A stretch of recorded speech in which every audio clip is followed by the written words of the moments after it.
کیا آپ جانتے ہیں کہ پاکستان پر اس وقت اتنا قرضہ چڑھ چکا ہے؟ اگر اسے تمام پاکستانیوں میں برابر تقسیم کر دیا جائے تو ہر شہری حتیٰ کہ ایک چھوٹا بچہ بھی جو ہے وہ لاکھوں کا مقروض ہوگا۔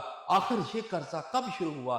کس حکومت نے سب سے زیادہ قرضہ لیا؟ کیا یہ قرضہ واقعی عوام کی ترقی پر خرچ ہوا یا کہیں اور چلا گیا؟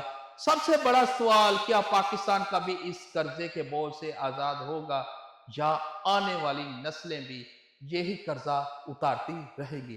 ناظرین اکرام، آج کی اس ویڈیو میں ہم جذبات نہیں بلکہ حقائق، تاریخ، اعداد و شمار کی روشنی میں پاکستان کے قرضوں کی مکمل کہانی جانیں گے۔ اس لیے ویڈیو کو آخر تک ضرور دیکھیے گا، کیونکہ آخر میں ہم آپ کو ایک ایسی حقیقت بھی بتائیں گے جو شاید آپ نے پہلے کبھی نہ سنی ہو۔ پاکستان دنیا کا واحد ملک نہیں جس پر قرضہ ہے۔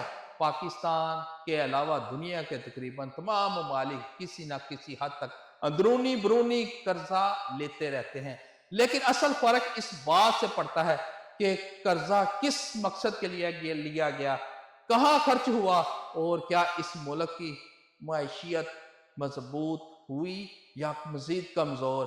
آج پاکستان کی معیشت کا ذکر اور قرضوں کی بات نہ ہو، ایسا ممکن نہیں۔ بجٹ پیش ہوا، IMF سے مذاکرات ہوں، ڈالر مہنگا ہوا، مہنگائی میں اضافہ ہو یا بجلی اور گیس کی قیمتیں بڑھیں، تقریباً ہر مسئلے کا تعلق کسی نہ کسی انداز میں قومی فرض سے جا ملتا ہے۔ سب سے پہلے یہ سمجھتے ہیں کہ قومی قرضہ ہوتا کیا ہے۔ جب حکومت کے اخراجات اس کی آمدنی سے زیادہ ہو جائے تو اس فرق کو پورا کرنے کے لیے حکومت قرضہ لیتی ہے۔ یہ قرضہ ملک کے اندر بھی لیا جا سکتا ہے، جیسے بینکوں، مالیاتی اداروں، اور ملک سے باہر بھی، جیسے مختلف ممالک، عالمی بینک، ایشیائی ترقیاتی بینک اور IMF جیسے بین الاقوامی اداروں سے۔ پاکستان کے قرضوں کی تاریخ قیام پاکستان کے بعد ہی شروع ہو گئی تھی، لیکن اس وقت قرضوں کا حجم کم تھا کیونکہ ملک کی ضروریات بھی محدود تھی۔ جیسے جیسے آبادی میں اضافہ ہوا، ترقیاتی منصوبے بڑھے، دفاعی اخراجات میں اضافہ ہوا اور درآمدات بڑھی، توانائی کے مسائل بڑھے اور حکومتی اخراجات میں مسلسل اضافہ ہوتا گیا، ویسے ویسے قرضہ لینے کا سلسلہ بھی بڑھتا چلا گیا۔ گزشتہ کئی دہائیوں کے دوران مختلف حکومتوں نے مختلف وجوہات کی بنا پر قرضے لیے، کہیں بچت خسارہ پورا کرنے کے لیے، کہیں زر مبادلہ کے ذخائر کو سہارا دینے کے لیے، کہیں ترقیاتی منصوبوں کے لیے، اور کہیں پہلے سے لیے گئے قرضوں کی ادائیگیوں کے لیے نئے قرضے حاصل کیے گئے۔ یہی وہ مرحلہ تھا جہاں پاکستان آہستہ آہستہ قرضوں کے ایک ایسے دائرے میں داخل ہوتا چلا گیا جہاں پرانے قرضے اتارنے کے لیے نئے قرضے لینا معمول بنتا گیا۔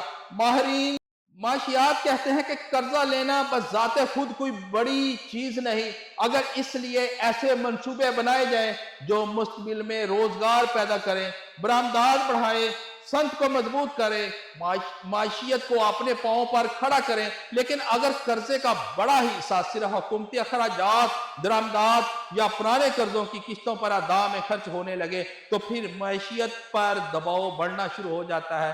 یہی وجہ ہے کہ آج پاکستان کے بجٹ کا ایک بڑا حصہ صرف قرضوں اور ان پر ادا کیے جانے والے سود کی ماد میں خرچ ہو جاتا ہے، جس کے بعد تعلیم، صحت، پینے کے صاف پانی، سڑکوں، روزگار، تحقیق اور دیگر عوامی منصوبوں کے لیے وسائل محدود رہ جاتے ہیں۔ یہی وہ حقیقت ہے جو عام آدمی کی زندگی پر براہ راست اثر ڈالتی ہے، کیونکہ جب حکومت کے پاس وسائل کم ہو تو اس کا بوجھ بالآخر ٹیکسوں، مہنگائی، بجلی، گیس، پیٹرول کی بڑھتی ہوئی قیمتوں کی صورت میں عوام پر منتقل ہو جاتا ہے۔ لیکن اب سب سے اہم سوال یہ ہے کہ پاکستان پر اس وقت مجموعی قرضہ آخر کتنا ہے؟ ہر پاکستان پر اس کا بوجھ کتنا بنتا ہے؟ کون سی حکومت کے دور میں قرضہ سب سے زیادہ بڑھا، اور کیا واقعی اس قرضے سے ملک کو وہ فائدہ ملا جس کی امید کی جا رہی تھی، یا آج بھی وہی سوال پوچھ رہے ہیں؟ آخر یہ اربوں اور خربوں روپے کہاں گئے؟ ان تمام سوالات کے جواب ہم آگے تفصیل سے جانیں گے، جہاں ہم ان اعداد و شمار، تاریخ، حقائق اور مختلف حکومتوں کے اداروں کا غیر جانبدارانہ